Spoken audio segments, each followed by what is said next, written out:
Со фудбалски речник, како што често милуваат колегите да се изразат, пенал. Благодарам ке ти. Пенал. Не сакав да го споменам ова, не требаше ни вие. Меѓутоа, еве, јавно, одговорницата на Собранието на Република Македонија. Некој од овој момент треба да поведе постапка, каде што ќе одговараат не само општина Прилеп или јавното предпријатие, туку и Бирото за јавни набавки.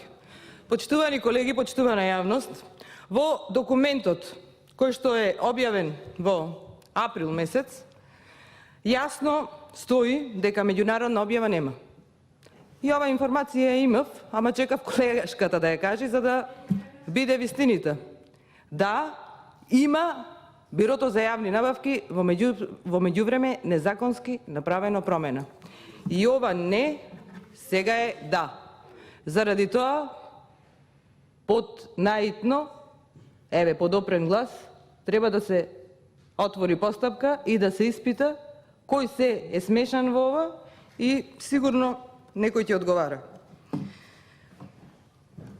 Да, се полнат на метан еколошки автобуси, ама пак не кажавте дека колку ќе кошта полнењето.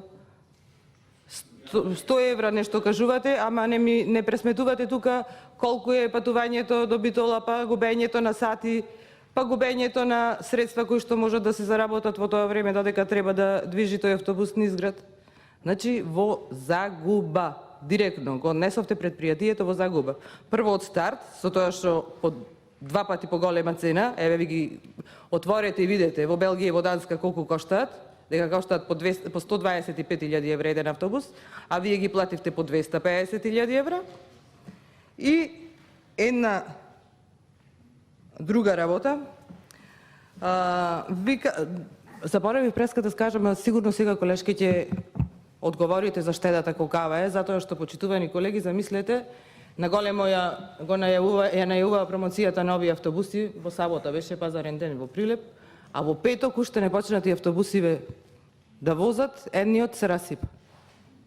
И не знаеше никој да го поправи. За да минатава недела и втор се расипи. Епа, видете колкав е чарот и на јавното предпријатие и на општината со овие автобуси.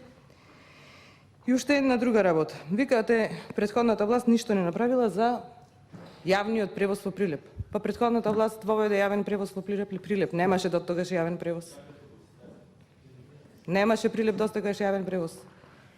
И може да му се заблагодарите на колегата од Неготино. Него не го слушнале за Неготино нешто да каже, ама еве го за Прилеп е гласен. Па очекувам, почитуван колега, реплика од вас да слушнам. Повелете, ќе дебатираме вака на јавна сцена.